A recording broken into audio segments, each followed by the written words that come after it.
A decade in the making. One story, one woman, one nation's wound, still healing. Benimana has just made history, selected for the official selection of the 79th Cannes Film Festival.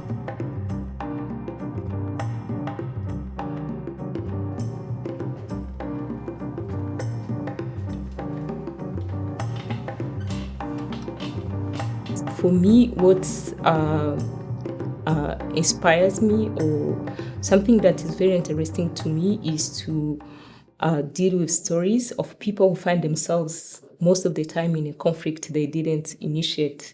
That has been the topic that I always had a heart for that. nkimara kuba casted nyine bamakimara kumpitamo bakabona ko rigiye ukwiye gukina role ya Veneranda, habayeho nyine nk'uko byari biteganijwe uburyo bampa script bampa igihe cyo kuyisoma.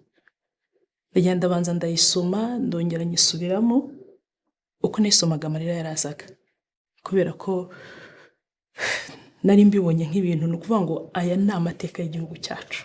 So I can say that for me, putting myself on the journey of learning, that's how the film Benimana came out. Learning at the same time, the way I can tell this story. I'm part of the first Rwandan generation to make films. There are those who came before me, but we're still the same generation. So all of us, we were trying to find out our language. You know, the Senegalese people, they have the Osman Sembène, they have a reference on people who came before them, but in the same culture. Of course, the Senegalese, they are like a reference to Africans, but for us as a Rwandan, and I really wanted something that can feel home ground. I really want to make a story. If I sit with a Rwandan, a fellow Rwandese, at the end of the film, we don't have words to say. That's really a film that have a depth of who we are, and then communicate emotions. And emotions are universal. It's a language that anyone can find themselves in. So that's how the film came. Comme une évidence, parce que cette femme disait ce que les autres ne pouvaient pas dire. Le disait avec beaucoup de rage, de retenue, aussi de la retenue et beaucoup de pudeur, mais elle le disait. Et elle sortait les mots que les autres ne pouvaient pas sortir. C'est venu comme une évidence, et je crois que c'est aussi un peu mon caractère. Nafashe imbaraga nkugiye kubiryojwe kugira ngo aya mateka azamenyekane kandi ntagasibangane, ave mu gihugu cyacu agende agere n'ahandi, bamenye ko nubwo twagize amahirwe jenoside rwose abakomeye dushimira cyane bakayihagarika, ariko hari ibikomera abantu bakigendana nabyo. And it's really took me a time to learn, to hear, to feel, and also to interpret different languages, even the language of silence. So it's a product of trusting time, space, and also the people, the characters that embodies what I wanted to say in this film. Everything in this film is very symbolic. Iyi filime mu by'ukuri ntabwo njya mbona ukuntu nyivuga. Sinzi ikintu umuntu yakora ku buryo umuntu yagira ahantu hose umuntu akumva iyi filime icyo ari cyo, uyu mutima w'iyi filime wariho.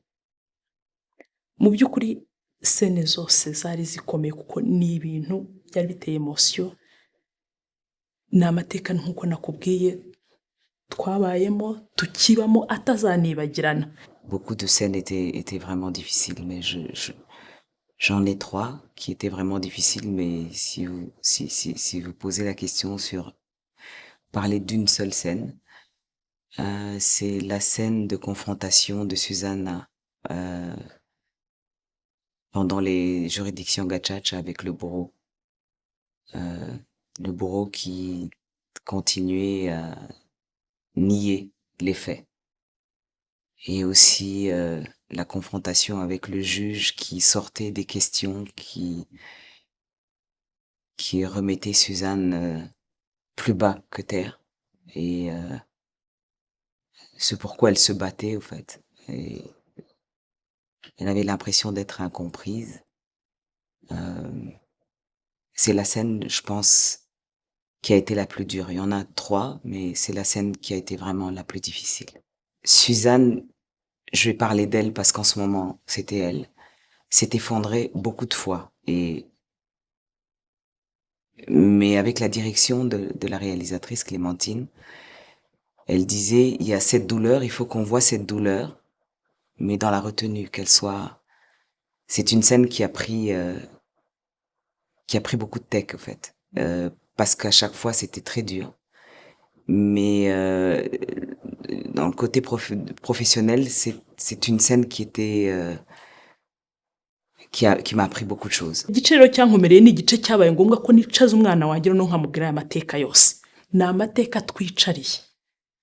Ni amateka tubana nayo, tuzakomeza kubana nayo. Niyo mpamvu aya mateka ntabwo agomba kwibagirana. Ce personnage-là, en ce moment-là, pour moi, s'effondrait. Mais personnellement, je m'effondrais aussi. Mais j'ai appris quelque chose avec la direction de la réalisatrice. Et professionnellement, c'était quelque chose d'extraordinaire. C'était l'un des personnages, l'une des scènes qui m'a appris beaucoup de choses sur le jeu d'acteur. Et personnellement, ça je veux le dire, c'était très dur. Personnellement, je me suis mise à la place de cette femme.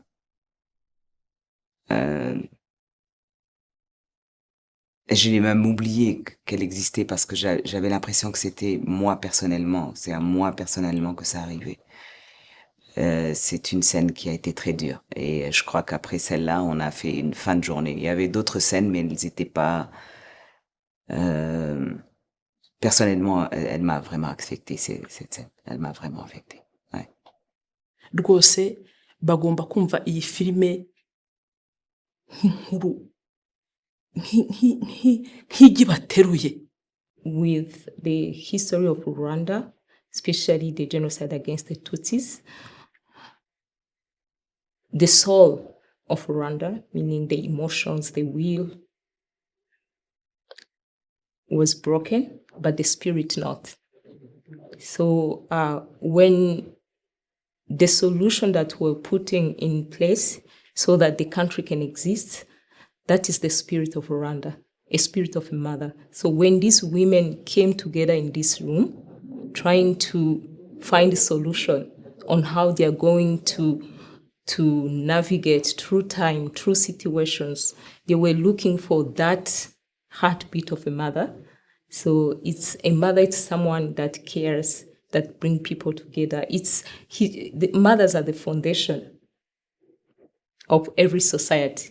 So I would say I didn't really say I'm going to work on the reconciliation, on forgiveness and everything. I was like, I want these women, when they came together into this therapy room, they won't lose their identity of who they are as a mother. If any of them doesn't have that anymore, when she look in the eyes of the others, she can find herself. The conversations were so heavy, but then still they were talking as mothers. It was a heart-to-heart communication between them. So I can say, and at the end of the day, that's what is going to be defined as reconciliation, as forgiveness. It's all process. So this life is a journey that we work together in a collective way, but also the collectivity that is rooted into individualism, if I can say.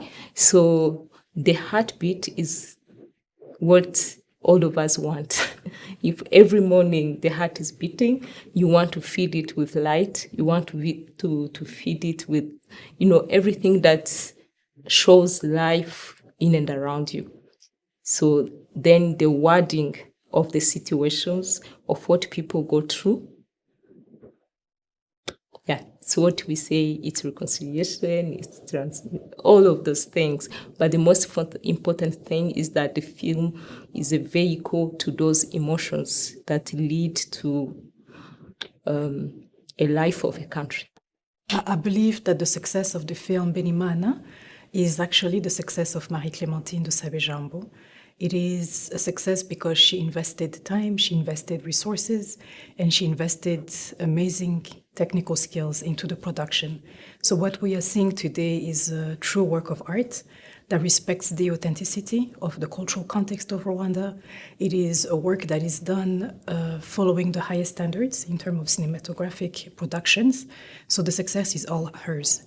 Where I believe that this was made possible, it is because through her authenticity and her voice, she was able to draw inspiration from the cultural context of Rwanda by tapping into what I would say a very complex part of our history, but at the same time a very necessary part of our history that needed to be brought to the big screen.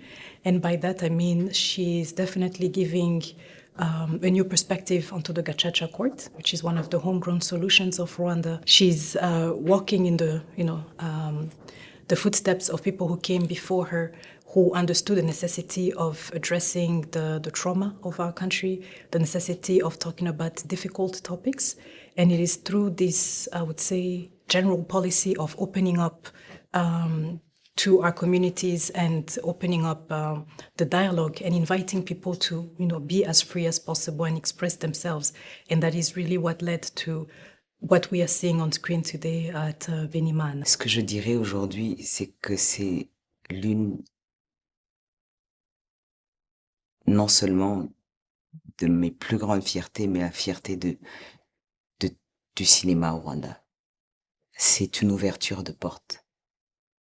C'est prouver que nos récits peuvent être entendus universellement et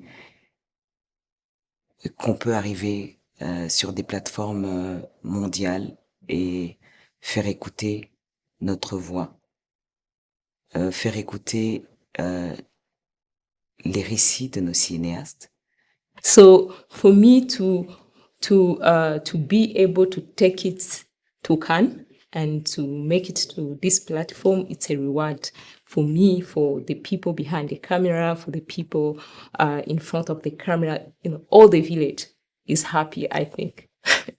Je regarde le festival de Cannes depuis que j'ai 10 ans. Je crois que j'ai rêvé d'être actrice depuis ce temps-là. Ça a été toujours mon rêve de monter ces marches. Et aujourd'hui, je sais pas, je gonfle de fierté du fait que non seulement je monte ces marches, mais je monte ces marches avec un film rwandais, avec une cinéaste rwandaise, donc une femme. Et je sais pas, la joie, elle est extraordinaire et la fierté, elle va au-delà de ce que on peut penser, imaginer. Et c'est une ouverture pour le cinéma rwandais. So it's definitely a desire to recognize the work of people who were there before her, recognize the work of all these women, their resilience, but ultimately I would say she's giving something of great value to the future generations because she's bringing into a format that is more accessible the necessity of talking about what is at the bottom of our heart as Rwandan women and Rwandan in general.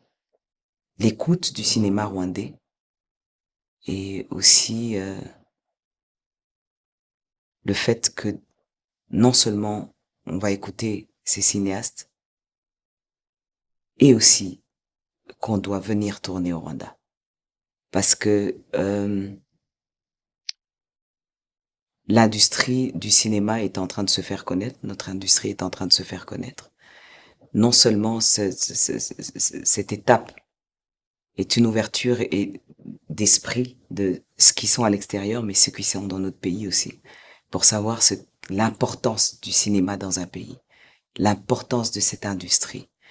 Et aussi, dans ce film, les paysages sont extraordinaires. Et c'est une occasion de montrer à ces gens et à tous qui font des films qu'ils pourraient venir filmer au Rwanda. Parce que en filmant au Rwanda, il y a une énergie, non seulement, il y a une énergie, mais extraordinaire, une super belle énergie de par la nature, de par l'humain. Et c'est aussi une ouverture pour les acteurs et actrices rwandaises, parce que comme vous allez le remarquer, il y a beaucoup d'actrices qui n'étaient pas professionnelles, qui aujourd'hui, grâce à ce film, vont être reconnues. Et c'est aussi une ouverture pour ces acteurs qui peuvent aller jouer ailleurs, ou quand on vient tourner ici, savoir qu'il y a une base et qu'il y a des acteurs et des actrices qui peuvent faire de grandes choses. La direction était extraordinaire. Il y avait la différence, il y avait aucune différence avec les autres réalisateurs étrangers, disons, mais la chose la plus belle, c'était que j'étais avec une réalisatrice qui ressentait la même chose que moi, en fait, qui parlait la même langue que moi, qui avait la même culture que moi et qui avait une direction, mais d'une douceur, une personne qui comprenait les choses, qui ne te brusquait pas. Et ce qui est beau, c'est qu'après elle, j'ai tourné aussi avec un autre réalisateur rwandais qui s'appelle Samuel Ishimwe. Et je crois que c'est une des plus belles expériences que j'ai eues. Rwanda is definitely taking notes from around the world, where we are seeing that the creative economy is one of the biggest drivers of sustainable economic development across the board. So whether you're from the south, the east, the west, or the north, there is something very powerful about tapping into the creativity of your people and using it to talk about what makes you who you are as a nation. So for Rwanda, we first invested in policy. And by policy, we looked at what will actually enable our creatives or the ecosystem in general to thrive nationally and internationally. So policy-wise, we're talking about the development of the intellectual property, a law that was just revised in 2024. We are looking at promoting what belongs to the artist, and by that I mean making sure that what has been produced by somebody is recognized as such, and for anybody who's going to be using it, that they actually pay their dues to the person who actually created it. So that space or that policy that allow the creatives to live off the art, but that also allows the ecosystem to continue supporting the creatives, is something that we have invested heavily in, and it's something that we believe will help us position ourselves even further on this pathway towards true creative economy.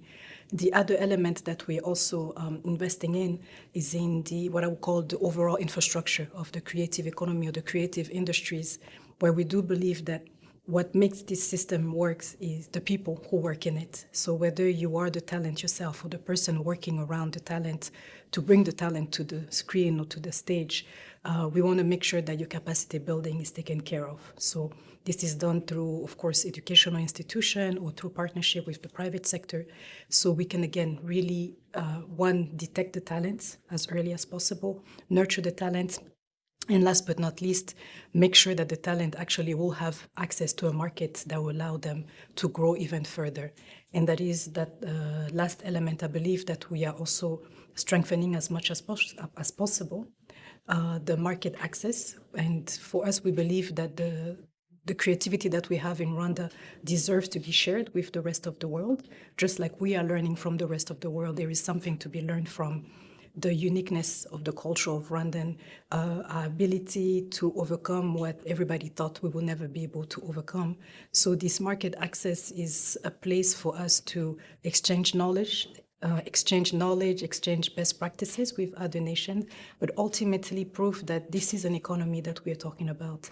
Beyond the authenticity, the building bridges across cultures, we want to see that the creatives and the ecosystem that supports them is able to live in a dignified manner, in a sustainable manner. We believe that through the film Benimana by Marie Clémentine Dusabejambo, seeing it go all the way to Festival de Cannes under the category of A Certain Regard is definitely sending a very strong signal to the international community that Rwanda has some very strong narratives worth being shared with the rest of the world.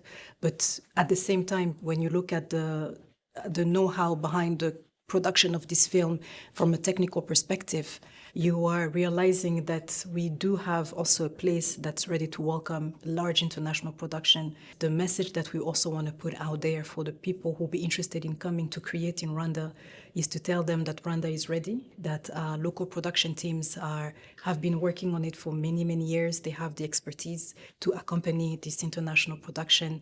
And ultimately, we see this type of collaboration between international production team and local production team as a great way to move forward the world of cinema from one stage to the next.